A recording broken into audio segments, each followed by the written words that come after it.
मेहनत करिए, इतनी मेहनत करो कि आपके शहर में तुम्हारे टक्कर के बराबर कोई पढ़ ना रहा हो, तब जाके नौकरी लगेगी। ठीक है भैया, पॉइंट बात करते हैं। नौकरी चाहिए ना सबको, एसएससी सीजीएल की, सीएचएसएल में जरूर नौकरी चाहिए। तो एग्जाम्स की नोटिफिकेशन आ चुके हैं, किसके एग्जाम्स की। तो सबसे पहले मैं खासकर आज की वीडियो में सीजीएल और सीएचएसएल के बच्चों के लिए मैं बात करूंगा। इस वीडियो को पूरा देखना, क्योंकि एग्जाम्स में बहुत ज्यादा टाइम नहीं है कि आपको कैसे तैयारी करनी है। सबसे पहले मैं एग्जाम पैटर्न की बात करूं तो सभी को पता है कि 25 क्वेश्चन आपके हर सेक्शन से पूछे जाते हैं। एक क्वेश्चन 2 मार्क्स का होता है, नेगेटिव मार्किंग भी है यहां पे 1/4 की। टोटल 60 मिनट का टाइम है और आपके पास 100 क्वेश्चन होते हैं मेरे दोस्त। यानी कि एक सवाल को सॉल्व करने के लिए आपको 1 मिनट से भी कम टाइम लगता है। हालांकि जो जीके वाले क्वेश्चन है और इंग्लिश वाले क्वेश्चन है, इनके लिए तो आपको 10-10 सेकंड का ही टाइम चाहिए। जो मेन टाइम जाता है आपका इन दोनों टॉपिक्स में जाता है। क्योंकि मैं एक मैथ का टीचर हूं तो इसलिए मैं आपको बता रहा हूं कि क्वांटिटेटिव एप्टीट्यूड के 25 क्वेश्चन आते हैं। अगर पेपर इजी हुआ तो आपकी स्पीड इतनी होनी चाहिए कि आप 12 से 13 मिनट में कर पाओ। कि पेपर 2 ही कैटेगरी में डिवाइड होगा, इजी टू मॉडरेट या फिर moderate to difficult level. Pre के हिसाब से बात कर रहा हूं। मैक्सिमम कितना भी हो जाए 20 से 25 मिनट में तो आपको पेपर करना ही करना है। 20 से 25 मिनट, 25 मिनट से अगर आप ज्यादा ले रहे हो, आप मॉक टेस्ट लगाते टाइम भी, तो इसका मतलब आपकी तैयारी बहुत सही दिशा में नहीं है। इतनी स्पीड अपनी मजबूत करिए कि आप पेपर मैक्सिमम 25 मिनट में कर पाओ, चाहे कैसा भी पेपर आए प्री के हिसाब से। मैं आपको जो गाइड कर सकता हूं वो मैं बता रहा हूं। क्वांटिटेटिव एप्टीट्यूड के लिए जो अर्थमेटिक का वेटेज है वो 40 से 50% है एसएससी के एग्जाम्स में।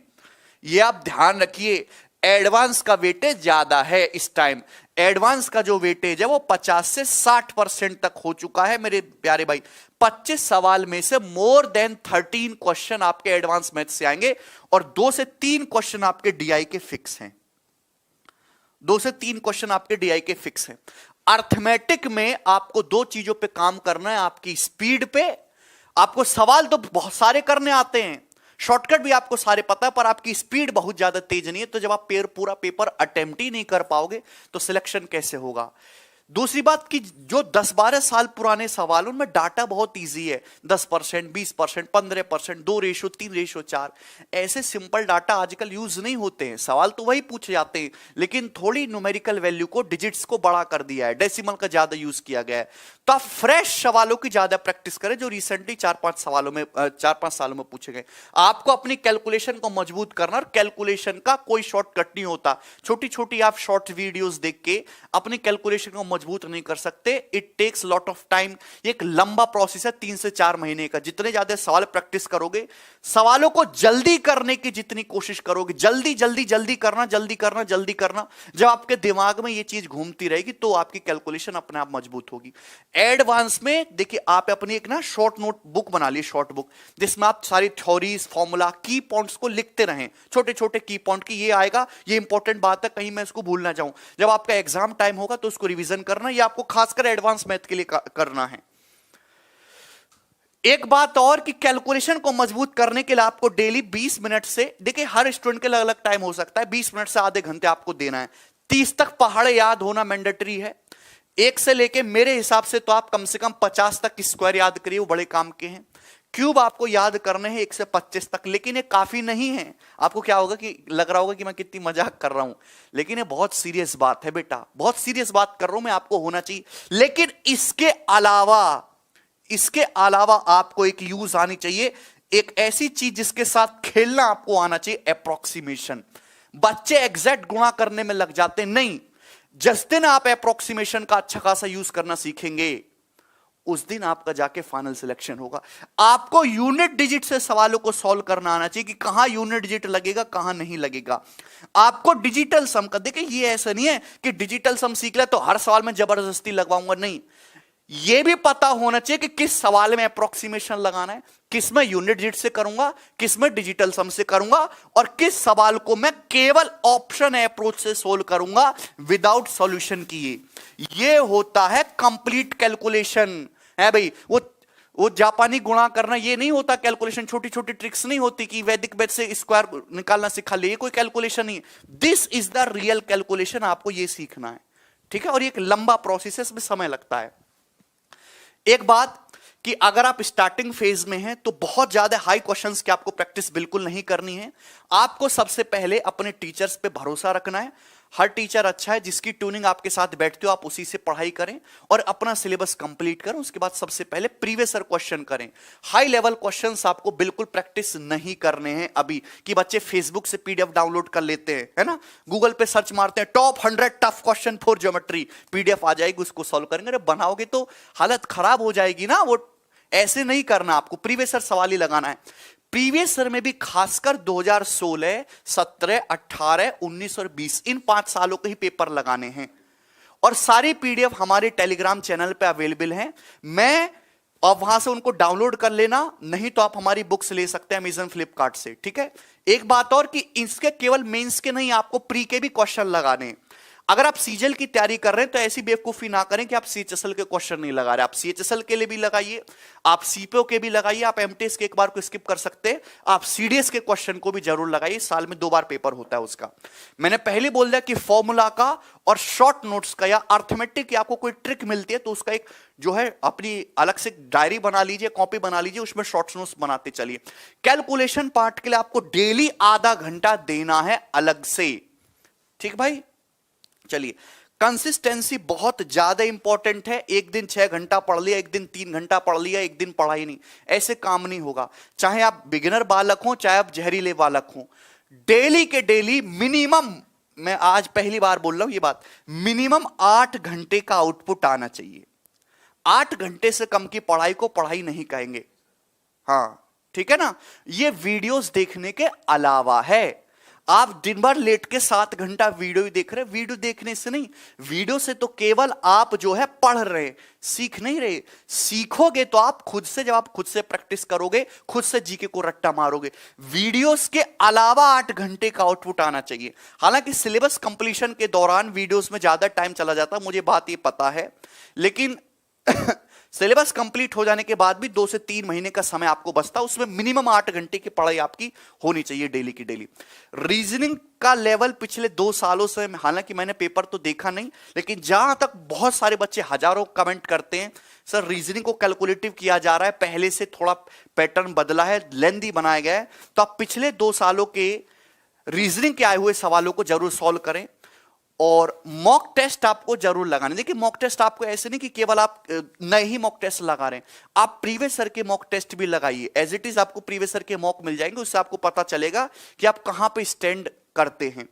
Counting of figures, calendar, clock, ये 3 टॉपिक ऐसे हैं जिनसे कहते हैं कि सर हमें तकलीफ होती है, तो इन चैप्टर को आप रीजनिंग में अच्छे से तैयार करें। बाकी तो इजी इजी चीजें हैं, आप कर ही लोगे। ओके, एक बच्चा जो है तैयारी करना शुरू किया तो पहले वो 25 किताबों का भंडार लगाता है कि आप पढ़ना शुरू करूंगा। तुम पढ़ ही नहीं सकते, कैसे पढ़ोगे 25 किताब? ना तो आपको बहुत ज्यादा किताब खरीदनी है और ना ही आपको बहुत ज्यादा टीचर्स को फॉलो करना है। आप अपनी प्रैक्टिस के लिए बहुत ज्यादा किताब और बहुत सारे टीचर्स को फॉलो कर सकते हैं, बट जब आप प्रिपरेशन के फर्स्ट फेज में हो, एक सिंगल टीचर पे भरोसा रखिए जिससे आपकी ट्यूनिंग बैठती हो, जहां से आपको समझ में आता हो या जिस पे आपको भरोसा हो। हर टीचर अपने आप में बढ़िया, पूरी चीज सीक्वेंस में पढ़ाते हैं ऑनलाइन माध्यम में, ठीक है दोस्त। उसके बाद आप सबसे पहले प्रीवियस ईयर की किताब खरीदिए, ये वाली बेस्ट है, ठीक है, और इसको लगाना शुरू करिए और शुरू से लेकर आखिर तक पूरा लगाइए। बहुत ज्यादा कंटेंट के पीछे आपको नहीं भागना है, कंटेंट आपके अंदर से ही उत्पन्न होगा, ठीक है ना। चलिए देखिए, इंग्लिश के लिए, हालांकि मेरी इंग्लिश कोई बहुत ज्यादा अच्छी नहीं है, पर सबसे पहले आपका जो मॉर्निंग का शेड्यूल होना चाहिए कि जैसे ही आप सुबह उठे तो आपको कम से कम 1 घंटा अपनी वोकेबलरी के लिए, या आप कोई न्यूज़पेपर वगैरह पढ़ते हैं या रीडिंग के लिए देना चाहिए, या करंट अफेयर के लिए 1 घंटा तो इसके लिए अलग से निकालना चाहिए। 1 घंटा और आधा घंटा आपकी कैलकुलेशन के लिए। वोकेबलरी में आपको मिनिमम ये टारगेट बना लीजिए। देखिए, टारगेट बेस्ड पढ़ाई करनी है, हर स्टूडेंट का अलग अलग होता है कि minimum 20 words, 20 idioms, 15 antonym, 15 synonym, ये मुझे करने ही करने हैं। आपकी कैपेसिटी ज्यादा है, आप 20 की बजाय 50 कर लीजिए, लेकिन डेली सुबह उठते ही सबसे पहले जो काम होता है एसएससी की तैयारी करने वाले विद्यार्थी का, वो वोकेबलरी तैयार करना होता है। डेली वोकेबलरी जो है सुबह 1 घंटा उठते ही पढ़िए। उसके बाद ग्रामर की प्रैक्टिस डेली करनी है, चाहे आपने ग्रामर पढ़ी हो या ना पढ़ी हो, डेली प्रैक्टिस करनी है। आपके सामने क्वेश्चंस आएगा, आपने उसको देखा, उसका आपने एक्सप्लेनेशन पढ़ लिया, उससे सबसे ज्यादा मजबूत होती है। बच्चे ये गलती करते हैं, सिलेबस तो कंप्लीट नहीं हुआ, क्या करूंगा पढ़ के। ऐसा नहीं होता बेटा, डेली आपको 20 वॉइस के क्वेश्चन करने तो करने, हर किसी को अंग्रेजी आती है। आप देखिए, उसका एक्सप्लेनेशन देख लीजिए, वो चीज आपके दिमाग में रहेगी, टिकी रहेगी। और जब आप एक जैसे 4-5 सवाल कर लोगे ना, तो वो चीज बिल्कुल फिट हो जाएगी। सिलेबस पूरा होने का इंतजार मत करिए अंग्रेजी में, अभी से पहले दिन से ही प्रैक्टिस करना शुरू कर दीजिए प्रीवियस ईयर की किताबों से। ये आपके सामने लिखा हुआ है, रीडिंग आपको 20 मिनट्स डेली करना है कम से कम। हालांकि अगर आप इंग्लिश माध्यम से, आपकी रीडिंग्स बहुत अच्छी है, आपकी अंग्रेजी भी बहुत अच्छी है, तो आप इस चीज को इग्नोर कर सकते हैं। खासकर यूपी बोर्ड वाले जिनको अंग्रेजी से बहुत डर लगता है, केवल डर भगाने के लिए आप ये चीज करिए। फायदा कोई बहुत ज्यादा एसएससी की फील्ड में रीडिंग करने का होगा नहीं, बैंकिंग में ज्यादा महत्वपूर्ण है। 5 पैरा जंबल और 2 सेट्स ऑफ क्लोज टेस्ट आपको डेली लगाने हैं। ठीक है भाई।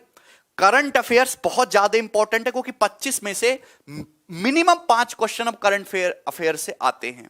पिछले 2-3 साल से मैं पैटर्न देख रहा हूं। पर प्रॉब्लम यह है कि करंट अफेयर बहुत ही ज्यादा टेक्निकल, और मतलब बच्चों को उम्मीद नहीं होती कि ये भी आ जाएगा, और ये बहुत वास्ट है। इतनी सारी चीजें होती है, हमारे देश में विकास हो ही रहा है, तो बहुत सारी नई नई चीजें होती है, कहां तक रट्टा मारोगे। तो करंट अफेयर जो है डेली आप कर पाते हो तो ठीक है, अदरवाइज मंथली जो है शॉर्ट वीडियोस आती है। मंथली एक पूरा का पूरा जंबल आपको कलेक्शन मिल जाएगा, आप उसको मंथली जरूर करिए रिवाइज। करंट अफेयर आपको मिनिमम पिछले 6 महीने का करना है, आपके एग्जाम डेट के पहले तक का मिनिमम, कम से कम बात कर रहा हूं। लेकिन 1 साल तक के सवाल पेपर में पूछे जाते हैं, मिनिमम 6 महीने का तो करना ही करना है। ठीक है भैया, चलिए। और सबसे लास्ट में कि वीक में, हफ्ते में एक दिन ऐसा निकाले, सैटरडे संडे, जो भी आपको सुविधा लगे, जिसमें आपको सबसे पहले कि उस हफ्ते में जो भी पढ़ाई करी है उसका रिवीजन करना है, जो आपने शॉर्ट नोट्स बनाए हैं उसको देखना है, और यह देखना है कि इस हफ्ते में मैंने कितना आउटपुट निकाला और पहले से कितना ग्रोथ हुआ। ठीक है। और मेहनत करिए बेटा, बिना मेहनत के कुछ भी फायदा नहीं होने वाला। डेली के डेली 8 से 10 घंटे का आउटपुट निकालिए। समय कोई बहुत ज्यादा है नहीं कि अभी तो 4 महीने बाकी है, 5 महीने बाकी है, दिन ऐसी हवा में उड़ जाते हैं। ठंडी का टाइम चल रहा है, दिन भी छोटा होता है, तो सुस्ताइए मत, मेहनत ज्यादा करिए।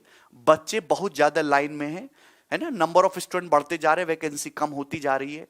कट ऑफ 85% पे पहुंच गई है, बच्चों की एफिशिएंसी -85% पे हो गई है। ऐसा नहीं करना बेटा, मेहनत करिए, इतनी मेहनत करो कि आपके शहर में तुम्हारे टक्कर के बराबर कोई पढ़ ना रहा हो, तब जाके नौकरी लगेगी। ठीक है भैया।